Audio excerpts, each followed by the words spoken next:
Margaret Durante was attending Clemson University for an education in music and the music business. However, it wasn't until she moved to Nashville that her education really got started. Soon after the big move, she attracted the ear of producer James Stroud, and he believed in her enough that he signed her to his new label, Emrose Records, as well as wanting to produce her new album.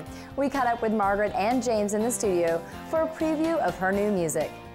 I'm here with recording artist Margaret Durante. It is such a pleasure. She is on Stradivarius Records with James Stroud. Yes. How is it to work with James? It's a wonderful opportunity with his history and his background. It's a little overwhelming to be in the studio with him, but he's such a warm, welcoming producer, and he's always trying to collaborate with his artists, which is great.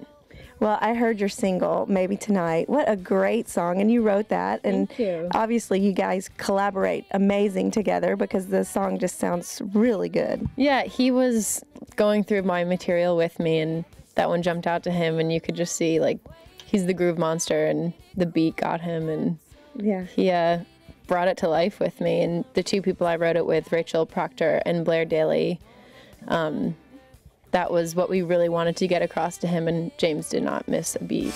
Maybe tonight I'll turn your head, yeah, and steal your breath, yeah, and spin your heart. Talk to me just a little bit about how you found her and what you thought when you first heard her voice on a recording. You know, I actually heard her, I found out about her through my wife, Laura, and she was working with Margaret and working on some writing and some, just developing the artist and so forth, and then I met her, heard some of her demos, had her sing for me, and I just fell in love with her. She wrote most of the material, actually helped me produce most of it, certainly was involved in all the recording and the mixing, and she was just awesome. She's very musical.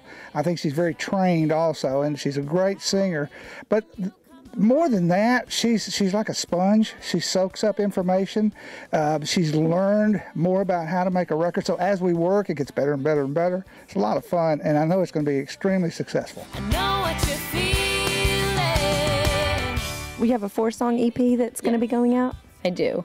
A digital EP in April. It's going to be released around the same time as Maybe Tonight. And I have Mississippi's Crying, which is a single I pushed earlier this year. But this is going to be a few songs that I've co-written, some that I've found just from living in Nashville, which is filled with great music. And it's going to be a few songs on this that are part of the full album releasing later this year. Maybe tonight. For all of us who have just met you and are getting to know you and are going to know you after hearing your hit on the radio, tell us something that maybe we didn't read about you, or what's something different that everybody should know about Margaret. Well, I am from Potomac, Maryland, right outside Washington, D.C.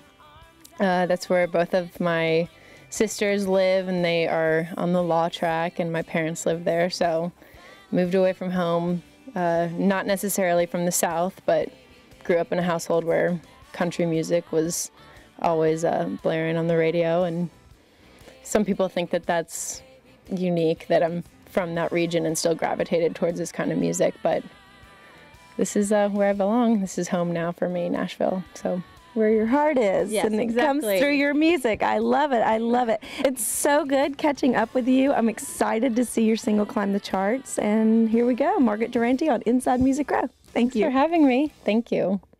Margaret's Maybe Tonight is a 4-song EP that is being released digitally through online music retailers later this month. Look for her to release a full album a little later this year. Now it's time for our weekly songwriter tip, brought to you by Nashville Songwriters Association International. This week we sit down with Bob Regan as he talks about how to use repetition when writing new material.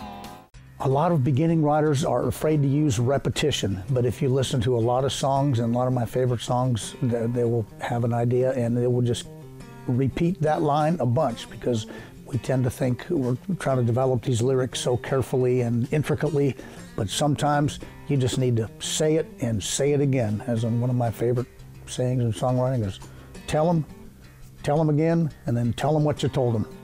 Check out NashvilleSongwriters.com for more information on NSAI.